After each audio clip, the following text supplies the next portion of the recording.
Chers amis, bonjour, heureux de vous retrouver depuis Yerushalayim sur 613 TV. Eh bien, parlons peu, parlons bien.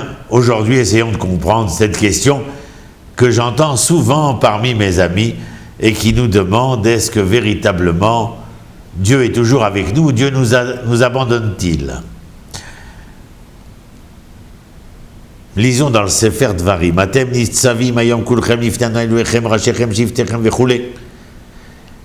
Le'avrecha bebrit Adonai Elohecha ube'aloto asher Adonai Elohecha koret imcha hayom. Dieu établit un contrat social avec les enfants d'Israël. Et pourtant, un peu plus loin, on a l'impression que la chose se passe différemment. Enfin, autrement, je dirais. Au moment du mont Sinaï, au moment avant que Moshe ne meure, Moshe se sépare et leur dit, voilà, l'Éternel a établi un contrat avec vous.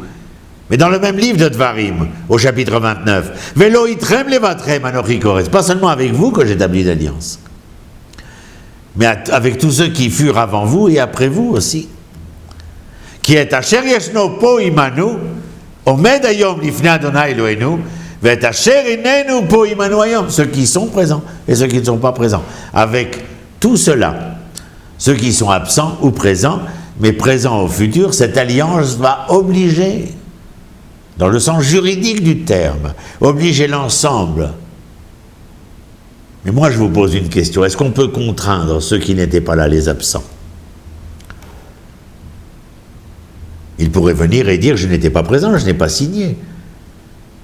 Est-ce qu'il est possible qu'au nom de ceux de mes ancêtres qui ont signé et contre-signé, il y ait une responsabilité aussi collective qui m'engage à moi aussi? Oh là là, certains refuseront l'héritage et voudront se défaire de l'alliance. Ils ne sont pas les seuls. Reprenez le prophète Yéhezkel, au chapitre 20. Les anciens viennent voir Yéhezkel et lui demandent d'exiger de l'Éternel. Exiger quoi? Presque la permission d'abandonner tout. Dans Yéhezkel, il est écrit,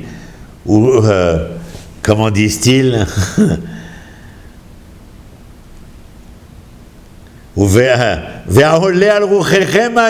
Est-ce que cela peut vous venir à l'esprit?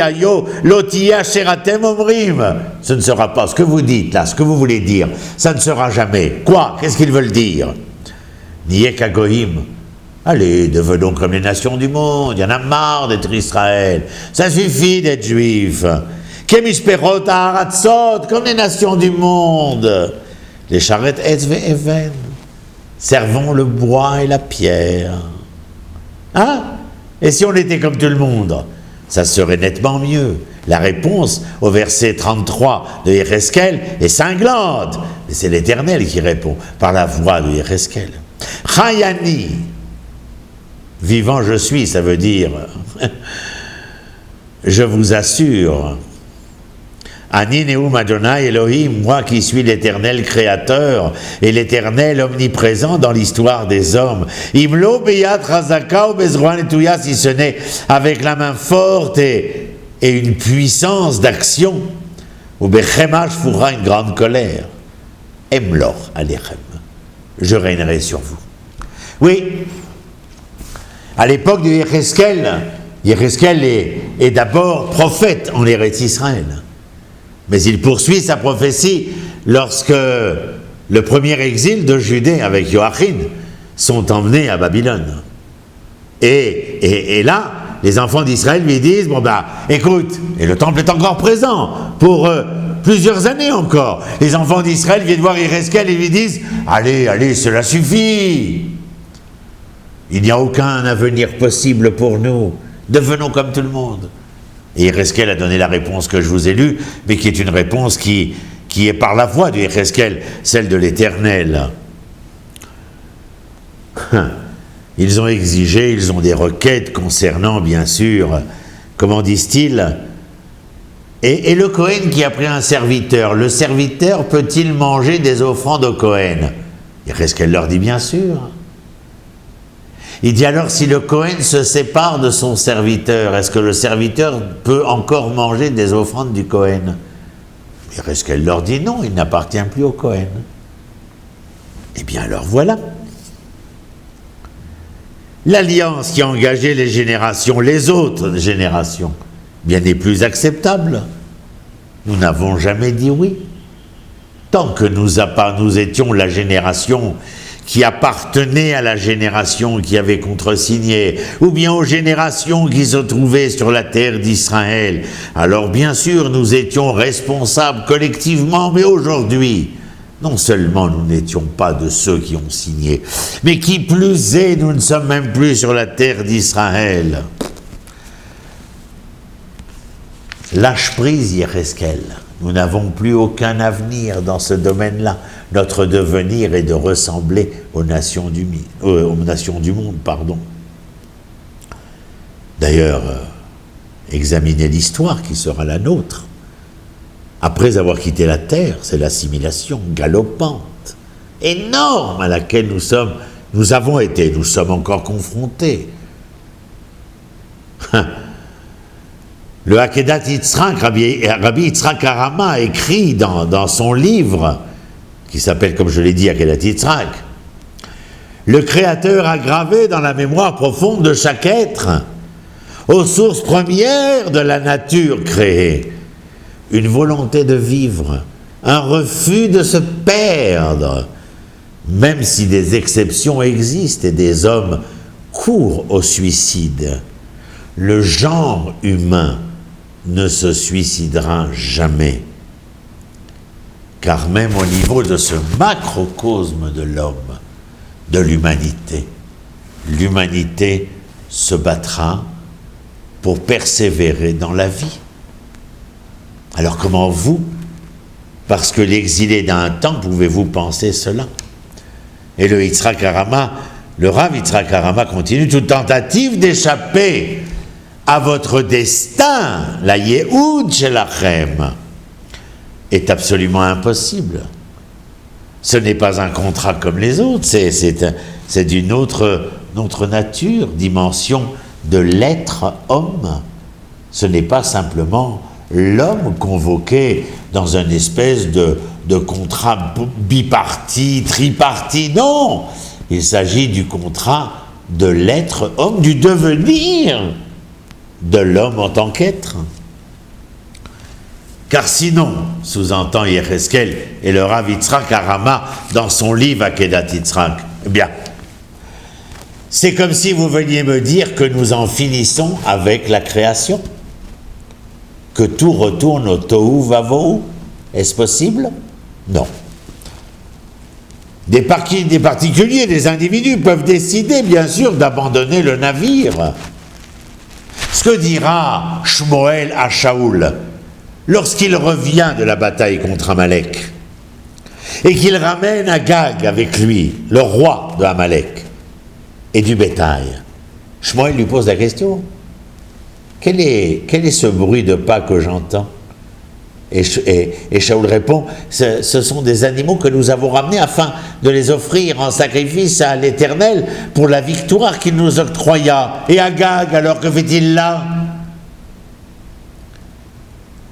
Shmuel déchire la robe de Shaoul. Il tue Agag de ses propres mains, déchire la robe de Shaoul et lui dit, votre majesté, vous venez de perdre, d'être déchu de votre royauté. Mais la leçon, votre majesté, est que si vous avez échoué, et si d'autres dirigeants comme vous échouaient, eh bien sachez que l'éternité d'Israël ne se démentira pas, Netzar Israël lo yeshaker. L'homme peut décider de ne pas monter dans le train de l'histoire d'Israël. L'homme peut décider de descendre du train de l'histoire d'Israël. L'homme peut décider de prendre le train en marche. L'homme peut décider de sauter du train en marche. Mais pensez-vous sincèrement, peut dire Yéhezkel aux anciens venus le voir, Shmuel à Shaoul, pouvez-vous penser un seul instant que la décision singulière, si particulière qui vous concerne, ou même pour un groupe d'une époque, peut engager le pronostic vital de tout Israël? Jamais. Il est impossible que vous tombiez dans ce fourvoiement-là. Parce que, dit le Akedat Yitzhak, ce serait comme si vous aviez perdu la raison. La raison, ça veut dire que vous ne seriez plus suffisamment conscient, que vous seriez beaucoup plus proche de l'être qui agit par une inconscience, par une légèreté, par une insuffisance. Mais perdre la raison, c'est aussi se refuser à savoir qu'il y a une raison à ce que nous traversons. Dites-moi, lorsque vous avez vu votre enfant, à l'âge de 12 mois, 16 mois, 18 mois, vous l'avez vu s'accrocher aux chaises, aux meubles, essayer de se lever, tomber, se lever, tomber. Pouvez-vous me dire si un seul parent, de quelque époque, de quelque civilisation, de quelque continent qu'il soit, est-ce qu'il y a un père ou une mère qui a pensé « Mon fils, à force de se lever, de tomber, ne marchera jamais ». Non, non. Nous tous étions persuadés que parce qu'il tombait, se relevait, un jour, il serait capable de se lever et de marcher. C'est l'enseignement des prophètes. C'est l'enseignement à laquelle nous sommes confrontés. Ces propos virulents de Yecheskel sont repris aussi par Abravanel, dont Yitzhak Abravanel, avec une description imagée et nette qui vient des plus profonds de son cœur. Et il vit dans une période, celle de l'Inquisition espagnole, qui n'est pas facile, qui exige des explications. Il souffre dans son propre vécu. Non pas en tant que commentateur dans une réflexion philosophique, mais dans la réalité. Que pense dans Yitzhak Abravanel? S'enfuir, s'assimiler? Vous savez ce que répond Abravanel? À l'époque de l'Inquisition. Vous pouvez vous déguiser, vous pouvez mettre des masques, vous pouvez même vous maquiller. Est-ce que cela changera quoi que ce soit à ce que vous êtes en votre âme et conscience? Je ne parle pas au niveau de l'individu, au niveau du clan d'Israël. Nous le savons, nombreux sont restés en Égypte. Nous le savons encore aujourd'hui, nombreux sont ceux qui resteront là où ils sont. Mais l'histoire d'Israël n'est pas dépendante de la quantité. Elle est dépendante de la qualité, de cette foi que nous traduisons par la confiance, la fidélité, la vérité à laquelle nous sommes attachés. M'échapper de toi, dit le Tehillim, c'est me fuir. Fuir Israël, c'est renier ma nature. La nation est intimement liée à Dieu et lui-même à sa nation. Nous en sommes les témoins. Depuis Yerushalayim, shalom et à très bientôt pour 613 TV.